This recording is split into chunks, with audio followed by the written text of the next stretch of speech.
እኛ ኢትዮጵያውያን እኮ በቃ ብር ብቻ እናገኝ እንጂ ምንም አይነት ስራ ልንሰራ እንችላለን። ነገር ግን በጣም ብዙ ሰዎች እየተጎዱ ነው ያሉት፣ በጣም ብዙ ሰዎች ማለት ነው። እና እስቲ አንድ ሁለት ሰው ሶስት ሰው እንኳን ቢሰማና ቢረዳው ብዬ ነው ዛሬ ልነግራችሁ የመጣሁት ማለት ነው። ይችታችን በጣም ነው ያሳዘነችን። ብዙ ፖስት አድርጋለች። እዚህ ጋር እንግዲህ እያለች ያለችው ምንድን ነው፣ ነብር በልቶ ገደላት ከተባለ በየሃይማኖታችሁ ጸልዩልኝ ብላ እሱ ራሱ እንዴት እንደሚያደርገው ሽንት ቤት ውስጥ ወስዳው ነው ባኞ ቤት ውስጥ ውሃ እያጠጣችው እንዴት እንደሚያደርገው ማለት ነው። እና ምልላችሁ ነው ዛሬ እንግዲህ በተለይ ድመት ቤት፣ ውሻ ቤት፣ እንደዚህ አይነት አስፈሪ እንስሳቶች ቤት እንዲሁም ውሻና ድመት አያስፈራም፣ ነገር ግን ብዙ ችግር ነው ያለው። እንደዚሁም ደግሞ ትልልቅ አረጋውያንን የምትንከባከቡ ሰዎች ወሳኝ መልእክት ነግራችኋለሁኝ። በጣም ወሳኝ መልእክት ማለት ነው። ይህንን ቪዲዮ ላይክ ያደረጋችሁ ጀምሩት። ሰላም ሰላም፣ እንዴት ናችሁ? ውድ የሀገሬ ልጆች ደህና ናችሁ? እኔ ያለው እግዚአብሔር ይመስገን። እናንተም በያላችሁበት ሰላማችሁ ብዙ ትርፍ ይበልልኝ። ያው እንግዲህ ከሁሉም ነገር በላይ ሰላም ነውና የሚቀድመው፣ ሰላማችሁ ይብዛልኝ። እንግዲህ ዛሬ ይዤላችሁ የመጣሁት እውነት ለመነጋገር ቅድም ነርበስ ነበርኩ የመጨረሻ ማለት ነው። ለምን እኛ አበሾች ገንዘብ ያስገኛል የተባለ ነገር ማለት ነው ምንም እንሰራለን፣ ምንም ማለት ነው ምንም፣ ግን ለህይወታችን በጣም አደጋ ያለው ብዙ ገንዘብ ኖሮን ራሱ ጤናችን የማንመልስበት ነገር። እኛ ሲጀመር ከ2000 የበለጠ ደሞዝተኛ አለ ብዬ አላስብም። የትኛውን ቤት የትኛውን ከባድ ስራ ስሩ ከ2000 የበለጠ ደሞዝ አይከፈለውም። ሊያውም 2000 ምናምን እንደዚህ በቃ ጥሩ ሰው ከሆኑ ነው። በ7 8 5 4 ነው አብዛኛው ሰው ከባድ ስራ የሚሰራው ማለት ነው። ያ ገንዘብ ግን ያ ሰው ቢታመም አያች ሴት ብትታመም ያ ገንዘብ አያድናትም፣ አያሳክማትም። ስንነገር አንሰማም እኛ ማለት ነው። ከጤና የሚበልጥ ነገር እዚህ ምድር ላይ ምንም የለም። ጤና ከሌላችሁ የእናታችሁ ልጅ አትወዳችሁም። ይህ 100% የተረጋገጠ ነው። ማንም አይወዳችሁም። ከዚህ በፊት አንዲት እህታችን አፍሪካ ሬዲዮና ቲቪ ላይ የሚሰራው ልጅ ኢንተርቪው አድርጓን ነበረ። እሷ ናት እዚያ ጋዜጣ ላይ እየቀረበችው ለምን ኢትዮጵያ ሕዝብ እንዲረዳ። ታሪኳ ምንድን ነበር መሰላችሁ? ልንገራችሁ። እዚህ አረብ ሀገር እየሰራች ከሰውየው ጋራ በድብቅ አንዳንድ ነገሮችን እየገዛ ይሰጣታል። እሷ ስጦታ ማለት ነው፣ ሽቶ፣ ቅባት ምናምን ነገር። ያን ስጦታ ሲሰጣት ትቀበለዋለች። ሴትዮዋ ግን ከኋላ ኋላ ትጠረጥራለች። እንዲህ ይሄ ነገር እንዴት ነው ብላ በስተመጨረሻ ሁኔታውን ስደርስበት ከ3ኛ ፎቅ ላይ ስትገፈትራት ልጅቷ አካለ ጎዶሎ ሆነች። እዚህ ሀገርን መታከም አችልም ብላ ሴትዮዋ ከለከለቻት። ወደ ሀገሯ እንዲገባ ተደረገ። እኛ ሀገር ከመጣች በኋላ ግን ለቤተሰብ ተደወልላት ማለት ነው። ያለው ነገር ተጣርቶ ለቤተሰብ ሲደወል አባቴ መጣለች። ይሄ ከልጅቷ አንደበት ነው የሰማሁት። የሰማችሁ እርግጠኛ ነኝ ብዙዎቻችሁ ናችሁ ብዬ አስባለሁ። የሰማችሁም ትኖራላችሁ፣ ያልሰማችሁም ትኖራላችሁ። አባቴ መጣ፣ ከጓደኛው ጋር ነበር የመጣው። ከመጣ በኋላ እሷ ተኝታለች፣ የምትንቀሳቀስ ነገር አይደለችም። ነገር ግን እያየችው ነው ባትንቀሳቀስ ራሱ ማለት ነው። ምንድን ያለው ይቺ ልጅ አላቃትም፣ ልጄ አይደለችም ብሎ 100 ብር ሰጥቶ አስቀምጦ ጠረጴዛው ላይ ወጣን ያለችው። እንግዲህ ተመልከቱ፣ አባትን የሚያክል ነገር እናንተ ከተቀደማችሁ ከወደቃችሁ በኋላ ማንም ሰው ከጎናችሁ እንደማይቆም። ይህ አክስት ልጅ፣ አጎት ልጅ፣ አክስት ያጎት የምናምንማ ይሄ ድሮ ቀረ። ጭራሽ ነው ትዝም አትሏቸው። ብትኖሩም ባትኖሩም ራሱ አያስታውሷችሁም። ገባችሁ? የራሳችሁ ወንድምቶቻችሁ እናት አባቶቻችሁ ራሱ አይፈልጓችሁም ማለት ነው። ይህ ህቁና እውነታው ነው።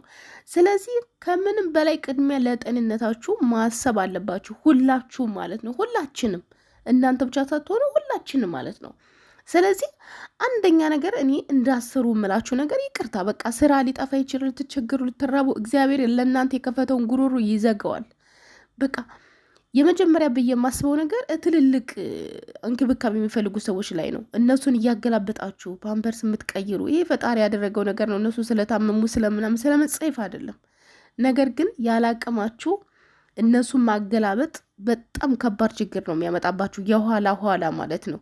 የተንቢ አንድ ቀን ላይብ ላይ ግብታ ምንድን ነው ያለችው ልንገራችሁ። እኔ ላይብ ላይ ሳይሆን ቪዲዮ ተቆርጦ ነው ያገኘሁት።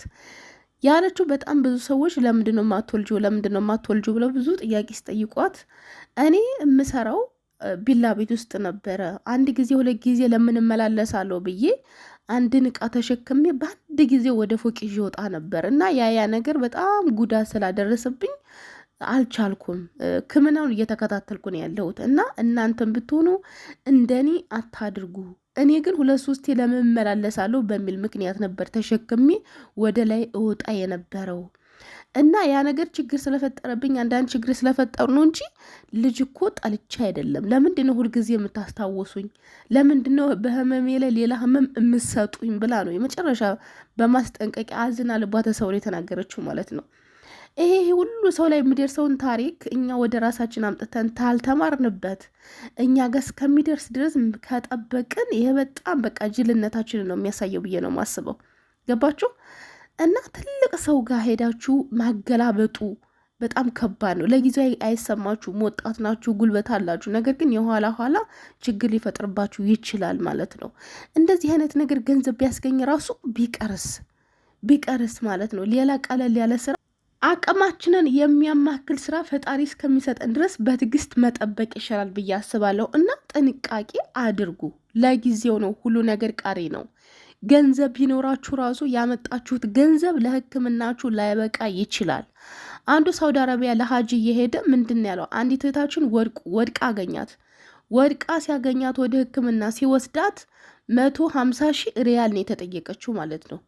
ነገር ግን ትሰራ የነበረው 2000 ብር ነው። የምሰራው ስራ እንደዚህ አዛውንት መንከባከብ ነበር የምሰራው ስራ። ሰዎቹ አውጥተው ጣሏት። ከአቅማቸው በላይ ስትሆን ስትታመምባቸው አውጥተው ሲጥሏት እንግዲህ ልጁ ኢትዮጵያዊ ነው። ለሀጂ ሄዶ እዛ ያገኛት ማለት ነው።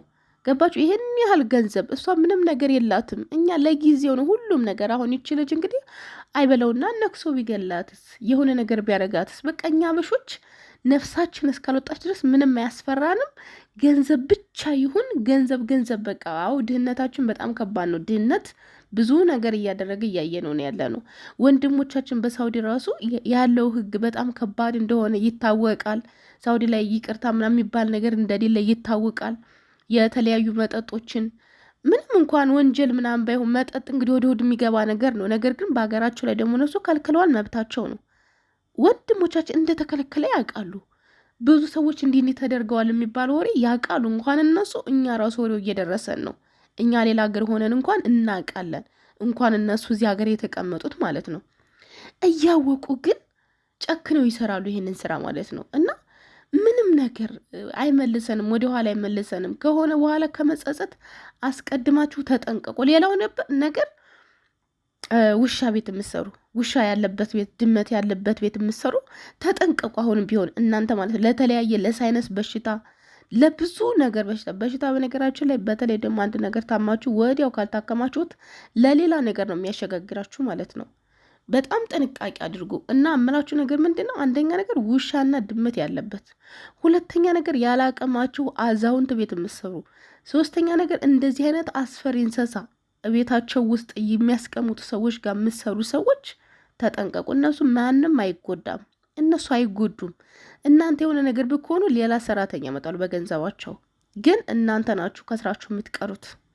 በእውነቴን ነው የምላችሁ። እኔ ዝም ብዬ ማለፍ አልቻልኩም ዛሬ በጭራሽ ይሄንን ነገር ሳይ በጭራሽ ማለት ነው። እና ጥንቃቄ አድርጉ። ፈጣሪ ለእናንተ የተሻለውን እንጀራ ይስጣችሁ። በአቅማችሁ ተቀጠሩ። ያላቅማችሁ ስራ ጠፍቷል ወይንም ደግሞ ለ200 ለ300 ደሞዝ ልዩነት ብላችሁ የማይሆን ስራ እባካችሁ አትስሩ። ለማይሆን ነገር እንዳትጋለጡ። የማህፀን ውርጃ አለ፣ ብዙ ነገር አለ። በተለይ ትልልቅ ነገር የምታገላብጡ እና ጥንቃቄ አድርጉ። ፈጣሪ አምላክ እግዚአብሔር ሀገራችንን ይጠብቅልን። በያላችሁበት ሰላማችሁ ይብዛልኝ። ቻው።